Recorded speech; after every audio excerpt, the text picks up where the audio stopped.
கர்த்தருடைய வார்த்தை வாசிக்கலாம். ஒரு நிச்சயமான விடுவிப்பேன், கடையத்துக்கு இடையாவதில்லை. நீ என்னை நம்பினபடியால் உன் பிராணம் உனக்கு கிடைத்த கொள்ளைப்பொருள் போல இருக்கும் என்று கர்த்தர் சொல்கிறார்.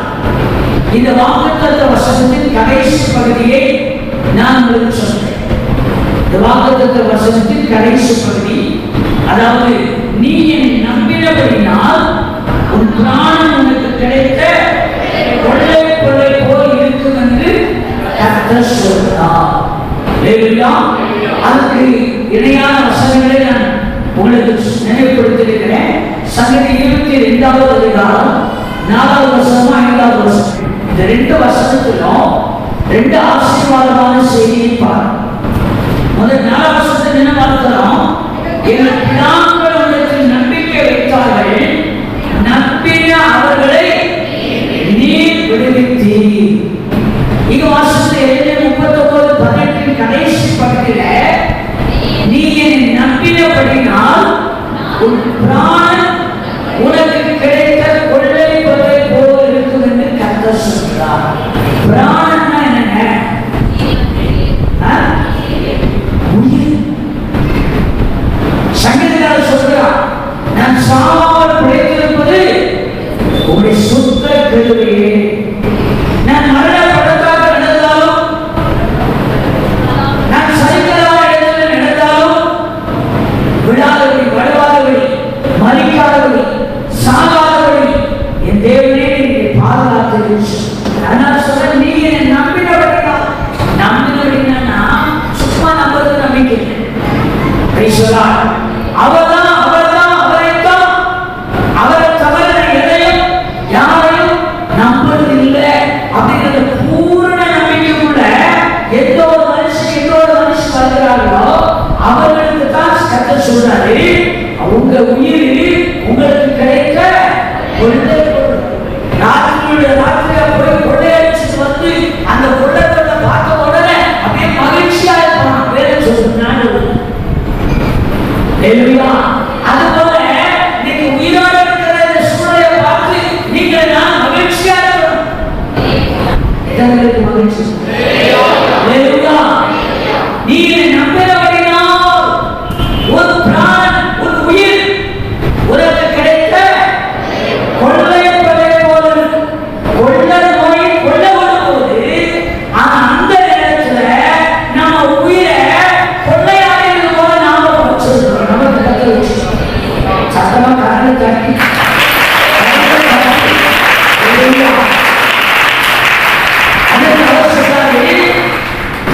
அங்க 22:4 சங்கீதக்காரன் சொல்றாரு, எங்கள் பிதாக்கள் உங்களுக்கு நம்பிக்கை வைத்தார்கள். எங்கள் பிதாக்கள் பிதாக்கள் இயேசு கிறிஸ்துவே தெய்வம், அவர்தான் ரட்சகர், அவர் ஒருவராக விடுதலை உண்டு, கர்த்தரை தவிர வேறு இல்லை என்று சொல்லி பூரணமாய் நம்பிக்கை வைத்தார்கள். நம்பின அவர்களை, நம்பின என்னை, நம்பின உங்களை விடுவிக்கிறது. அந்த வசனத்தில் இன்னொரு காரியம் சொல்றாரு, உம்மை நோக்கி கூப்பிட்டு தப்பினார்கள். எத்தனை நேரம் நோக்கி கூப்பிட்டுருக்கீங்க? நோக்கி கூப்பிடுறவன் நம்புறாங்க. நோக்கி கூப்பிடுறோம். ஒருத்தர் 100 ரூபாய் கேட்கணும்னா அவர் 100 ரூபாய் கொடுப்பாரு நம்பிக்கை அவர் மேல வச்சாதான் அவர் போய் விடாமட்டி, ஐயா அம்மா 100 ரூபாய் கொடுங்க அப்படின்னு என்ன செய்ய முடியும்? கேட்டு கொடுப்பாங்க, கொடுக்க மாட்டாங்க. கேட்டு பார்ப்போம் அப்படிங்கிற ஆளுக்கு கேட்க மாட்டாங்க. அடுத்து 100 ரூபாய் கொடுக்கிறவர் தகுதி படைத்தவர் என்று நம்ம தான் 100 ரூபாய் கேட்போம். அவரே 10 ரூபாய்க்கு லாட்டரி அடிக்கிறான்னு சொன்னா அவருக்கு 100 ரூபாய் கேட்குமா? அப்போ 100 ரூபாய் கொடுக்கிறதுக்கு அவர் தகுதியுள்ளவர் என்கிற நம்பிக்கை நமக்குள்ள இருந்தாலும் நிச்சயமாய் அவரை நோக்கி கூப்பிட சொல்லுவாங்க. வாசிக்கிற 2 வருஷத்துல நோக்கி கூப்பிட்டு தப்பினார்கள்.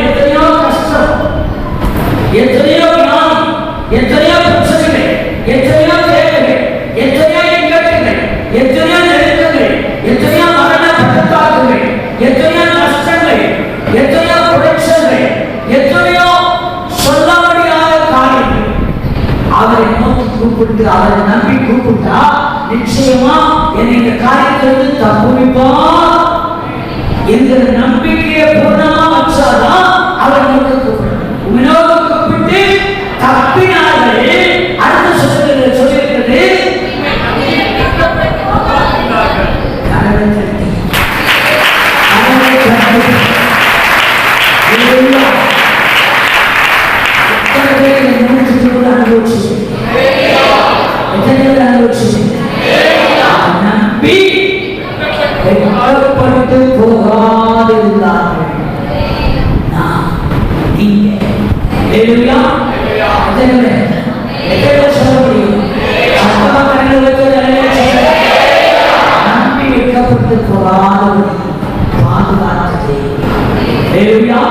அதனால நீங்களும் நானும் கர்த்தரை உண்மையாய் நம்பி இருக்கிறபடினால நம்முடைய நம்பிக்கை நம்ம எல்லா பிரச்சனைக்கும், எல்லா வியாதிக்கும், எல்லா இக்கட்டுக்கும், எல்லா நெருக்கத்துக்கும், எல்லா துறவைக்கும், எல்லா தேவைக்கும் விலைக்கு விடுவிக்கும். முதலாக இரண்டாவது தப்புவிக்கும், மூன்றாவது விற்கப்பட்டிருக்கும். அவர் அவரே நோக்கி பார்த்து சொன்னா கண்டிப்பா என்ன சொல்றோம், வெட்கப்பட்டு போகவே. சங்கீதம் 50 அவர்களே 14-15 வருஷத்துல என்ன வாசிக்கிறோம்? ஆபத்து காலத்தில் என்னன்னு கூப்பிடு, நானே விடுவிப்பேன். யார் சொல்றா? ஆண்டவர். மனுஷன் சொல்ல வானத்தை பூமி உண்டாக்கி உங்களுக்காக எனக்காக உலகத்தில் மனித அவதாரம் எடுத்து நம்மை அளவிட முடியாத அன்பு கொடுத்து அவரை நமக்காக பாடுபட்டு மறைத்து இரத்தத்தை சிந்தி உயிரை கொடுத்த தெய்வம் சொல்றாரு. ஆபத்து காலத்தில் என்ன இருக்கும்? நாம் என்ன செய்வேன்? இன்னைக்கு நான் உங்களிடத்திலே பேசப்போற ஒரே ஒரு காரியம் இந்த நம்பிக்கைங்கிற ஒரே ஒரு விஷயம். இன்னைக்கு இந்த நம்பிக்கைங்கிற விஷயத்துல நம்மை கடைசியாக அலசி ஆராய்ந்து பார்த்துப்போம். யாரை நம்புகிறோம், எப்படி நம்புகிறோம், நம்முடைய நம்பிக்கை எப்படி இருக்கிறது? யாரை நம்புகிறோம்?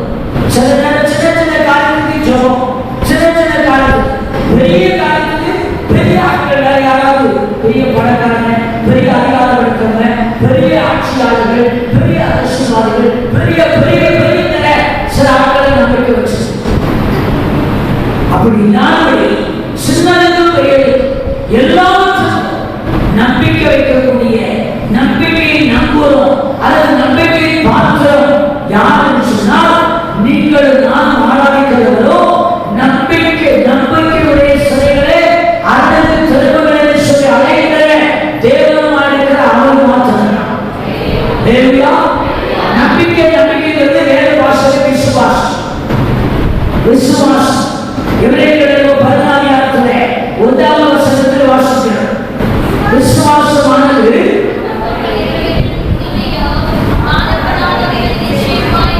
விசுவாசமானது நம்பப்படுகிறவை உறுதியும் காணப்படாதவைகளை நிச்சயமாயிருக்கிறது.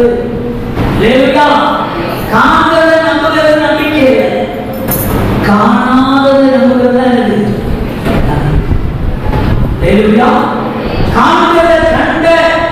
கண்ட காரியத்தை நம்பி நான் நம்புறேன்னு சொல்றது நம்பிக்கை இல்லையா?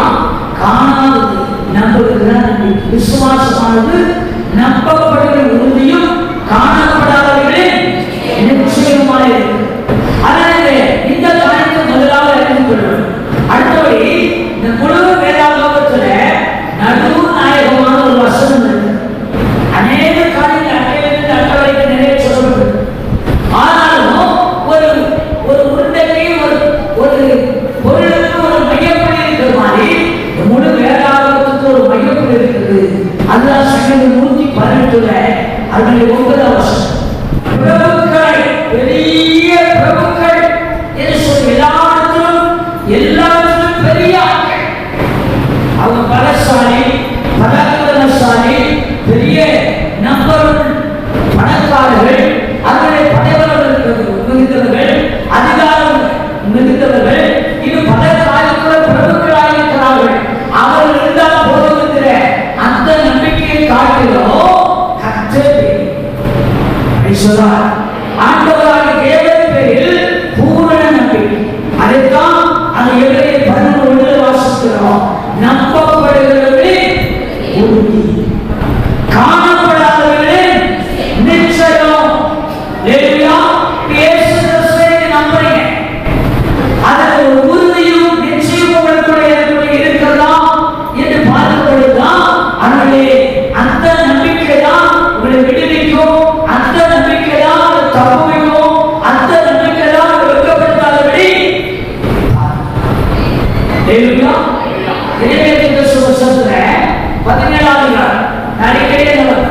அந்த வசனப்படி உங்களுக்கு நினைவுபடுத்துவது உங்களுக்கு தெரியும். 5ஆம் வசனம் வந்து 7ஆம் வசனம் வரை கர்த்தரில் நம்பிக்கை வைத்து கர்த்தரில் நம்பிக்கை வைத்து கர்த்தரை வேற எதையும் இல்லாம அவரே தன் நம்பிக்கையாக கொண்டிருக்கிற மனுஷன் பாக்கியவான். அவன் எப்படி இருப்பானா? கண்ணீரில் நாட்டப்பட்டதும் காவாய் ஒருவன் தன் வேர்களை விடுவதும் உஷ்ணவர்களை காணாமல் இலை பச்சையாக இருக்கிற மலை சாட்சியான வருஷத்திலும் வருத்தவர்களே தப்பாமல் கனி கொடுக்கிற மரத்தை போல் இருப்பான். அல்லேலூயா. சங்கீதத்தில் வாசிக்கிறவன் செய்வதெல்லாம் வாய்க்கும், அவன் கையில் செய்வதெல்லாம் வாய்க்கும். நான் பொதுவா இந்த வெளிப்பிரசத்தில் சொல்லுவேன், இயேசு நாமத்தில் சொல்லி ஒரு பிடிச்சவரை மண்ணை எடுத்து கீழே போட்டாலும் அது வாய்க்கும். அல்லேலூயா. அல்லேலூயா. காரியம் வாய்க்காமல் காரணம் நம்பிக்கை எப்படி இருக்கிறது? இப்போ வாசிக்கிறோம், மழை காட்சியான வருஷத்துல தப்பாமல் அனுகூலமா இருக்கிற காலத்துல வெற்றி பெறுவது பெரிய காரியம். அனுகூலம் இல்லாத தோற்று போயிடுவான். அப்படி சொல்ற நேரத்தில் ஒரு வெற்றி வாங்க சொல்றான் ஜெயம். மழை காலத்துல போய் அனுவே மழை பெய்ய மழை பெய்ய முக்கியம். மழை இல்லாத காலத்தில் சொல்லுவார் மழை காட்சியான காலத்திலோ வருத்தவெள்ளி கனி கொடுக்கிற பட்சமாக ஈசாக்கு வந்து வாசிக்கிறார். பஞ்ச காலத்தில் தேசத்தில் என்ன செஞ்சான்? பஞ்ச காலத்தில் மழை கிடையாது, பனி கிடையாது, வறட்சியான காலம். அப்ப யார் நம்பி? அதான் முக்கியம். ஆண்டவர் நம்பி விளைவித்தான். அந்த வருஷத்துல அந்த தேசத்துல அவன் 100 மடங்கு பலன். அதுதான் நம்பிக்கை. நீங்கள் நம்ம கையில் செய்கிற காரியம் நம்முடைய காரியம் வாய்க்க வேண்டும் என்று சொன்னால் கர்த்தர் மேலே பூரண நம்பிக்கை வைக்கும். அவருடைய கண்டு நம்புவது நம்பிக்கை இல்லை, காணாதபடி நம்புவதுதான். நம்முடைய தேவத்தை காணவில்லை, தேவன் ஆவியாக இருக்கிறார். அவரை தொடர்பு கொள்கிற ஆவியும் உண்மையோடு தொடர்பு கொள்கிறது. அவருடைய வார்த்தையை நம்பி அவரை நம்பி அவரை சமூகத்தில் உண்மையாக கீழ்ப்படியப்பட்டிருக்கிறார்கள். நிச்சயமாக தேவன் உங்களுக்கு பெரிய நன்மையை பிரதான நன்மையை கண்டுள்ளார். காரியங்கள் வாழ்க்கை நம்ம பல நேரத்தில் அப்படி செய்யாதபடி சாதகமான ஒரு சூழலை இருக்கும் பொழுது ஆண்டவர் நம்பி எப்படியாவது காரியத்தை நடக்கட்டும், அது நம்பிக்கை. அவருடைய உலகம் முழுவதும் அவருடைய ஒரு விதமாக இருக்கலாம்.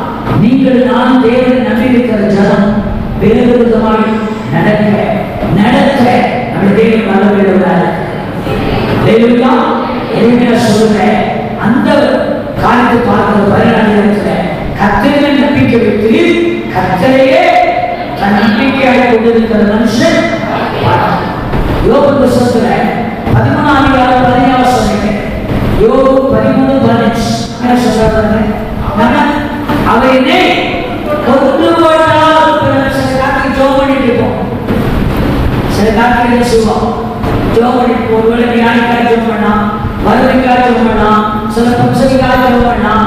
ஜோம் பண்ணும் பொழுது ஆண்டவர் நம்பிதான் ஜோம் பண்ணணும். ஜெபிக்கிற நமக்கு அந்த காரியம் ஆச்சா, அந்த காரியம் ஆயிடுச்சு, அந்த காரியம் நிறைவேறிச்சு அப்படி சொன்னா தொடர்ந்து ஆண்டவர் நல்லவர், அற்புதமானவர், அதிசயமானவர் சொல்லி கை தட்டி ஓடப்பட்டு அலையில சொல்லி தொடர்ந்து நம்பிக்கையில நிற்கும்.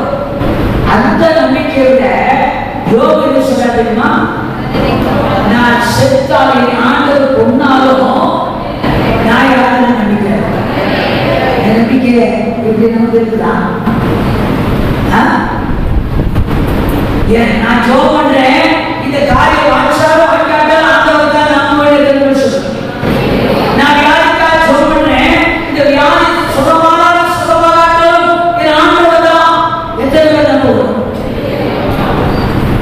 அந்த நம்பிக்கையை தான் யோபு சொல்றான். ஆண்டவர் என்னை கொண்டு போட்டால் நான் செத்தாலும் வருவேன்,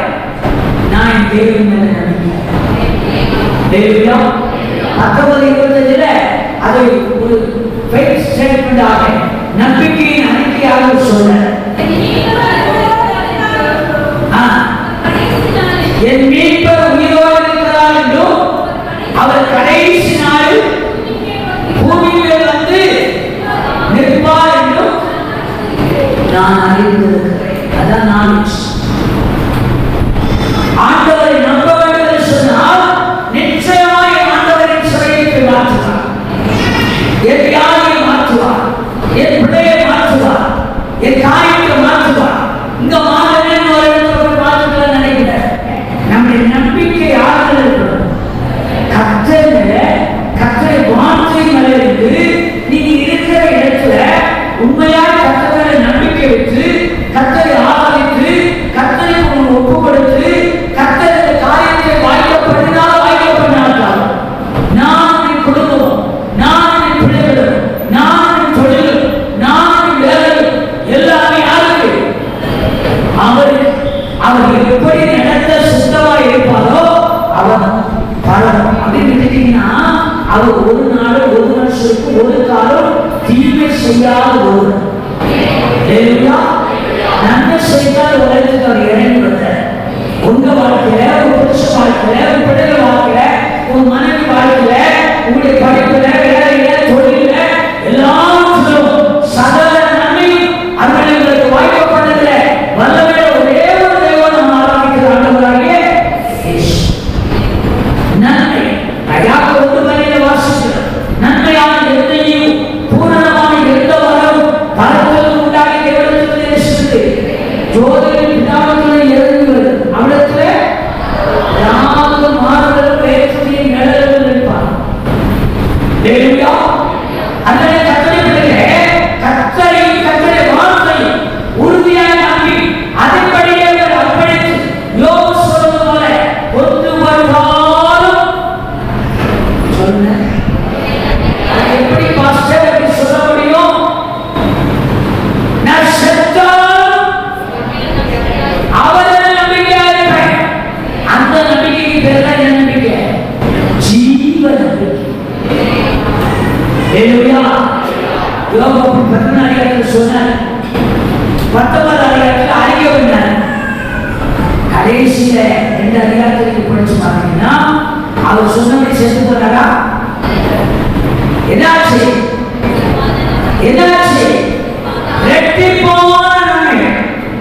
ரெட்டிப்பான நன்மை. பழைய ஏற்பாட்டில் அநேக வருஷம் வாங்கினீர்கள் பார்க்க, புதிய ஏற்பாட்டில் அநேக பார்க்க கர்த்தரிலே நம்பிக்கை இருந்த அது உறுதியாக கர்த்தரையே நம்பி இருக்கிற மனுஷனை ஒரு நாள் விடுவிக்காமல் போனதே, தப்புவிக்காமல் போனதே, ஒரு நாள் அவர் வெட்கப்பட்டு போக இடம் கொடுத்ததே இல்ல. கரகத்துக்கு ஒரு அழகிய சொல்லுங்க.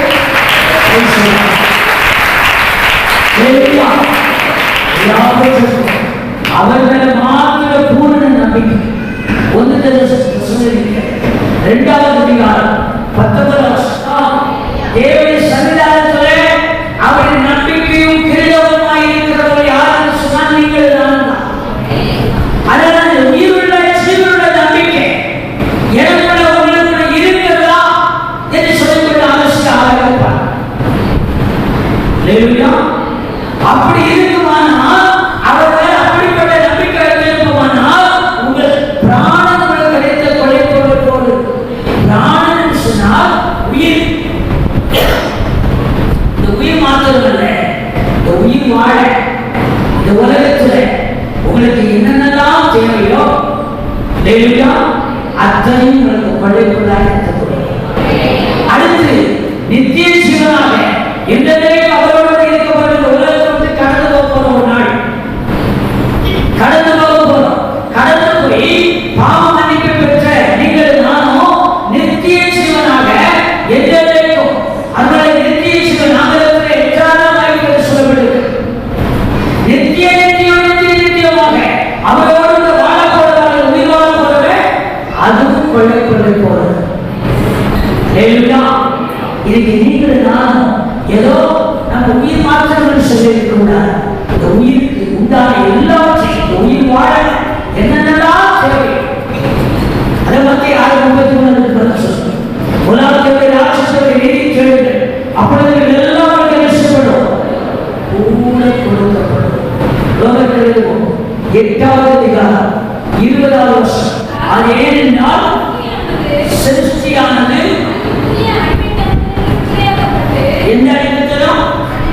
அழிவுக்குரிய அடிமைத்தனத்திலிருந்து விடுதலையாக்கப்பட்டு தேவனுடைய பிள்ளைகளுக்குரிய இந்த நம்பிக்கை தான் நம்பிக்கை. தேவனுடைய பிள்ளைகளுக்குரிய மகிமையான சுயாதீனத்தை பெற்றுக்கொள்ளும் என்கிற நம்பிக்கை. பூர்ணமான ஒரு நம்பிக்கை. இங்கு சொல்லப்பட்டிருக்கிறது, தேவனுடைய பிள்ளைகளுக்குரிய மகிமையான சுயாதீனத்தை பெற்றுக்கொள்ளும். அதுக்கு முந்தி சொல்லப்பட்டிருக்கிறது, சிருஷ்டியானது அழிவுக்குரிய அடிமைத்தனத்திலிருந்து விடுதலையாக்கப்பட்டு. நீங்கள் பாவத்துடன் சாபத்துடன் வியாதியிலிருந்து இந்த உலகத்தின் எல்லா காரியத்திலிருந்து விடுதலை ஆக்கப்பட்டு தேவனுடைய பிள்ளை என்ற பாக்கியத்தை பெற்றிருக்கிறோம். எதற்கு? மகிமையான சுயாதீனத்தை பெற்றுக் கொள்வோம் என்கிற நம்பிக்கை. இந்த நம்பிக்கை தான் நம்பிக்கை.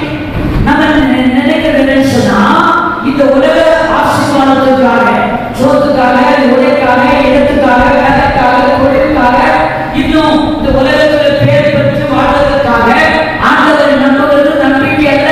அந்த நம்பிக்கை எல்லா நேரத்திலும் இருக்காது. எல்லாரும் சாமியை கூப்பிடாங்க, மற்றவங்களா எதிர்ப்பு கூப்பிடாங்க. அடுத்த என்னை காப்பாற்று, முன்னாடி காப்பாற்று, பிள்ளைகளை காப்பாற்று, எங்களுக்கு வேலை கிடைக்கணும், தொழில் கிடைக்கணும், வீடு வாங்கணும், கால் வாங்கணும், நாங்கள் கோடீஸ்வரர் மாறணும், அப்படி இருக்கணும், சுலபமா இருக்கணும், இப்படிதான். அதே மாதிரி அந்த நம்பிக்கை எல்லாரும் இருக்குது. அதே நம்பிக்கை உங்களுக்கு எல்லா நம்பிக்கை. நம்முடைய நம்பிக்கை என்ன? இது வாசிக்கிற பவுல் தெளிவா சொல்கிறாரு. என்ன வாசிக்கிறோம்? அது என்னென்றால் சிருஷ்டியானது பாவத்தின் சம்பளம் அக்கிரமக்காரன் தன் அக்கிரமத்தையும் துன்மார்க்கன் துன்மார்க்கத்தையும் தேச வேண்டும், திரும்ப வேண்டும் என்கிற நிலைமை விட்டு அக்கிரமத்தையும் பாவத்தையும் துன்மார்க்கத்தையும் துணிகரமாக செய்வாங்கன்னா அவன் அழிக்கப்படுவதற்கு, அவனுடைய இந்த உலகத்திலும் நித்திய நரகத்துக்கு ஆளாவதற்கு தகுதியாக. அதனால அதற்கு அந்த அழிவுக்குரிய காரியத்திலிருந்து விடுதலை ஆக்கப்பட்டு தேவனுடைய பிள்ளைகளுக்குரிய மகிமையான சுயாதீனத்தை பெறுவோம் என்கிற நம்பிக்கை. உங்களுக்கு இடத்துல இருக்குதா? ஒரு பேருக்கு இடத்துல பேரு சொல்றாங்க. நாலாவசத்துல ஒரு பேர் கொண்டு நான்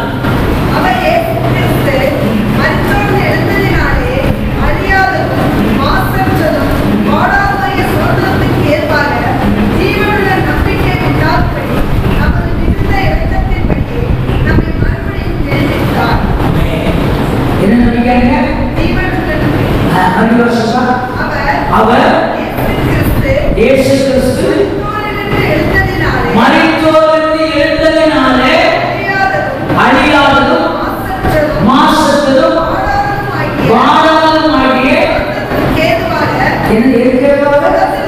சுதந்திரத்துக்கு ஏதுவாக அங்கேதான் சொல்லப்பட்டது.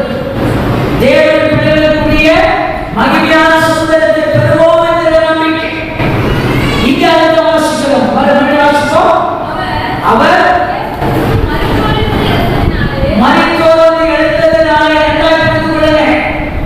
இயேசு கிறிஸ்து உங்களுக்காக உலகத்தில் மனிதராய் பிறந்து பாடுபட்டு இரத்த சிந்தி மரித்து உயிர்த்து எழுந்ததினாலே அழியாததும் மாசற்றதும்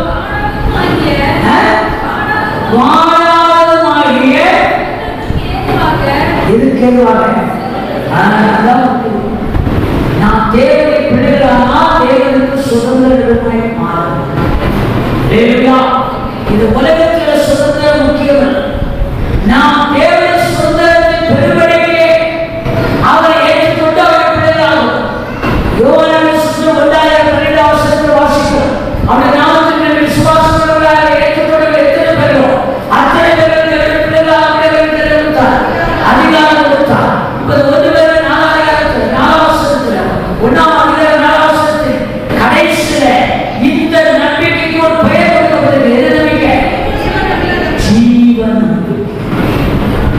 அப்ப மற்றவர்களுக்கு இருக்கிற நம்பிக்கை ஜீவன் இல்லாத நம்பிக்கை.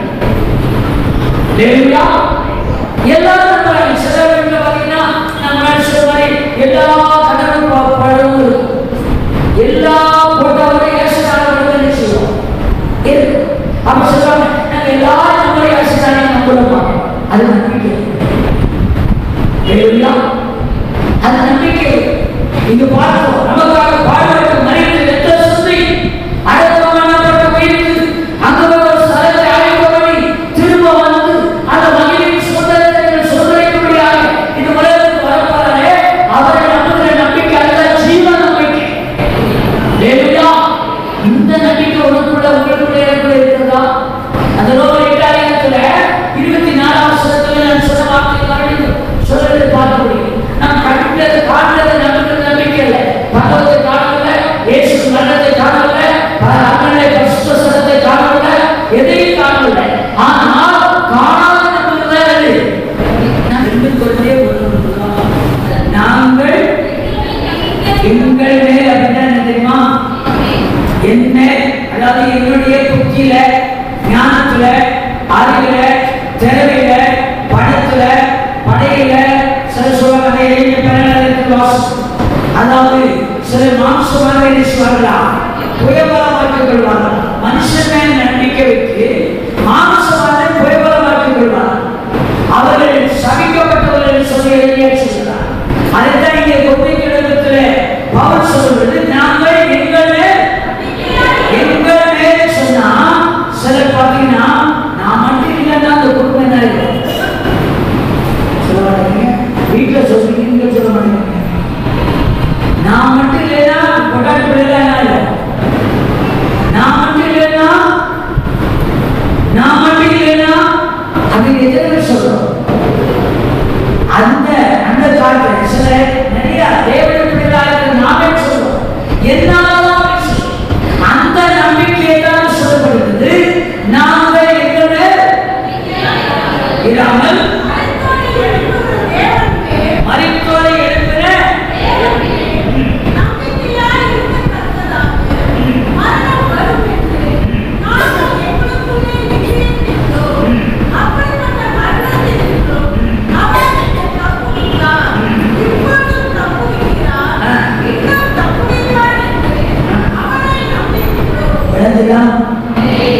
சத்தவர்களே சொல்றேன்.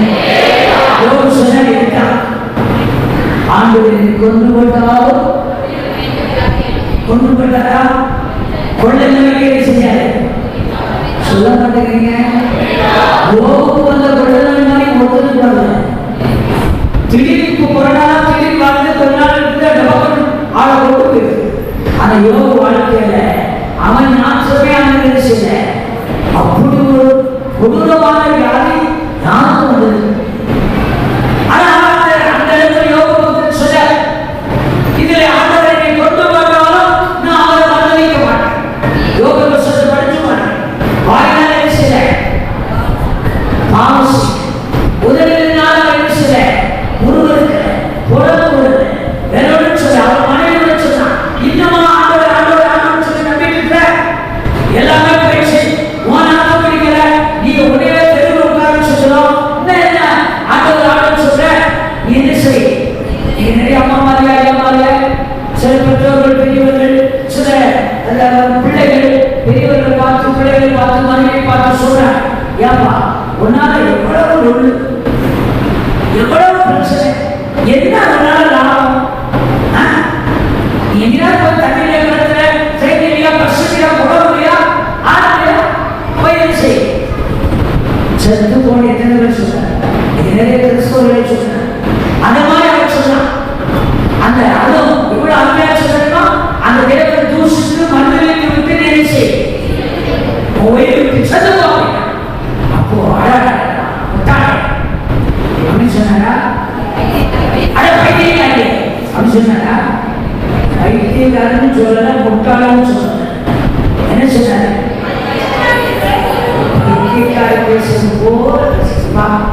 எவ்வளவு அன்பா பேசுறாங்க.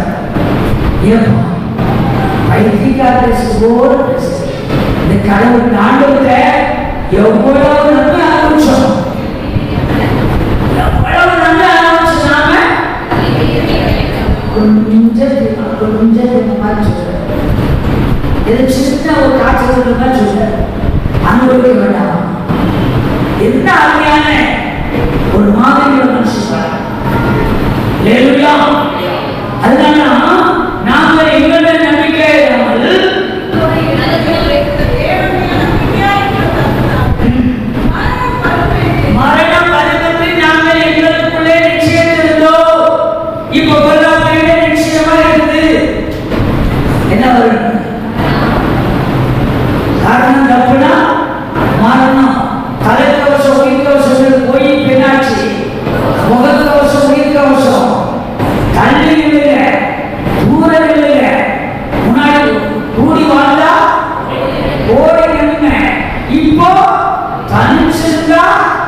தப்புவிக்க மாட்டாரா? கைகளை தட்டி ஒரு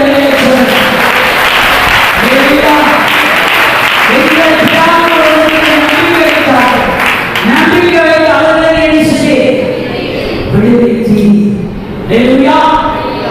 அவர்கள் உன்னை நம்பி கூப்பிட்டாங்க. அவர்கள் என்ன செய்து பாராட்டுங்களா?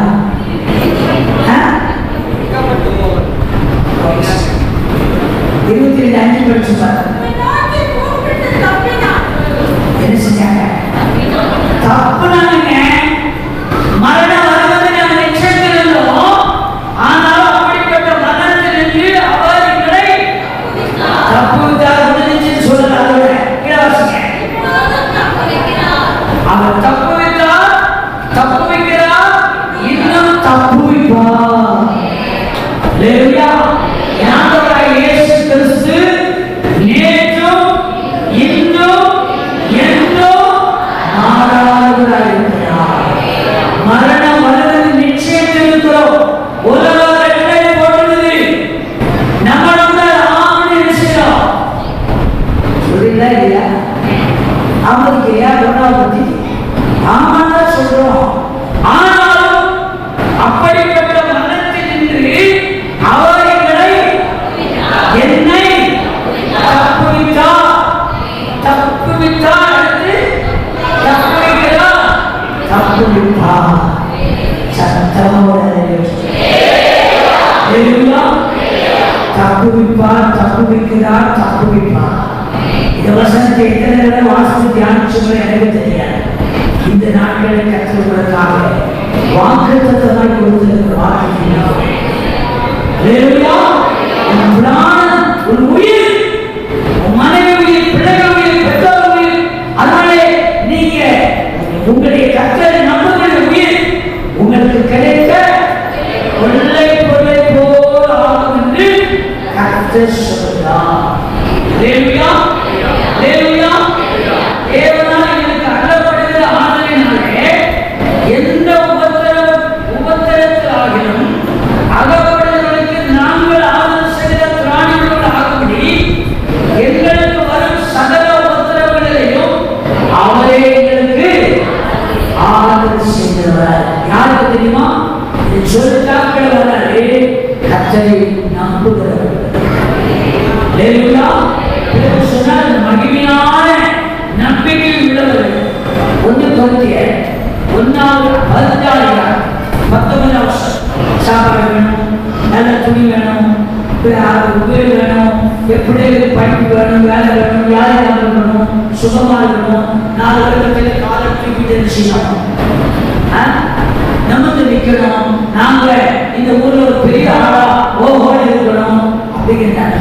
என்ன சொல்ல போனா உலக பிரகாரமான சரீர பிரகாரமான தேவைகளுக்காக இயேசுநாதர் மேல நம்பிக்கை வச்சீங்கன்னா அடுத்த வாசகம் அந்த 1 Thessalonians 4:13 சொல்லப்பட்டபடி நம்பிக்கை அற்றவர்களான மற்றவர்களை போல பிலிப்பியர் 3:8 சொல்லப்பட்டபடி சிலருடைய நம்பிக்கை, சிலருடைய தேவன் அவருடைய வழி. அதுபோல அந்த வயிற்றுக்காக, இந்த உலக வாழ்க்கைக்காக, அந்த உலகத்தின் காரியத்துக்காக கிறிஸ்துவின் நம்பிக்கை உள்ளவர்களாக இருந்தால் மற்ற எல்லா மனுஷன் அப்படின்னா நம்ம பரிசுத்தவான் சொல்றோம்ல, தேவன் பிள்ளை சொல்றோம்ல, நீதிமான் சொல்றோம்ல, பகலுக்கு போற சொல்றோம்ல, மற்றவங்களை நம்ம எப்படி பார்க்கிறோம்? அவங்க பாவி, அவங்க அக்கிரமமா நடக்கிறாங்க, அநியாயமா நடக்கிறாங்க, கடவுளை நம்ப மாட்டேங்கிறாங்க, புதிய மாட்டேங்கிறாங்க, அப்பதான் கொலைகாரி கொலைகாரி அவன் சொல்லி மற்ற எல்லா மனுஷனையும் பார்க்கிறோம். எப்படி இருக்குமா? பரிதவிக்கப்படுறவர்களாக இருக்கும். ஏன்னா அவங்க யாருக்கும் நடந்து போவாங்க, நமக்கு தெரியும். நம்ம இவனுக்காக நம்பிக்கை வச்சு ஆண்டவர் இயேசுவை பின்பற்றினா அவங்களுக்கு புத்தி நகரத்தில் கேப்டனாக உட்கார்ந்துருக்காங்க. என்ன பாஸ்டர் கடைசிக்கு ஒரு புத்தி நிறுத்துறீங்க அப்படின்னு நான் சொன்ன 2 நம்பிக்கை கொண்டு சொன்னேன். ஜீவன் நம்பிக்கை, ஜீவனுக்கு ஏதுவான அந்த நம்பிக்கை உங்களுக்கு எப்படி இருக்குதா? அது நீங்க உலகத்தில் இவனுக்காக நம்புகிறோம். அந்த நம்பிக்கை இருக்குமானா அதில் மரணம் வருவது சரி, ஆனால்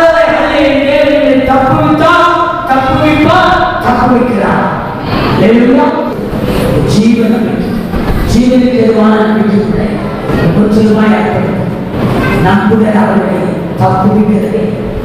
அதுவே தப்புவிப்பார், தப்புவித்திருக்கிறார், இன்னும் தப்புவிக்கிறது என்றால் தேவ சமூகத்தில் முழுமையாக கர்த்தருக்கு ஒப்பு கொடுத்து சொல்லி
ஆத்துமாவே கர்த்தரை ஸ்தோத்திரி, முழுவதுமே பரிசுத்த நாமத்தை ஸ்தோத்திரி.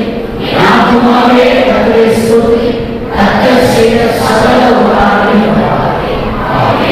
நம்முடைய கர்த்தராகிய இயேசு கிறிஸ்துவின் கிருபையும் பிதாவாகிய தேவனுடைய அன்பும் பரிசுத்த ஆவியானவரின் அன்பின் ஐக்கியமும் சமீபமும் பக்தர்களையும் பாதுகாப்பும் இன்றும் இன்று சதா காலமும் நம்மோடு கூட இருக்கிறார். ஹல்லேலூயா, ஹல்லேலூயா, ஹல்லேலூயா. ஸ்தோத்திரம். ஆசீர்வாதமாக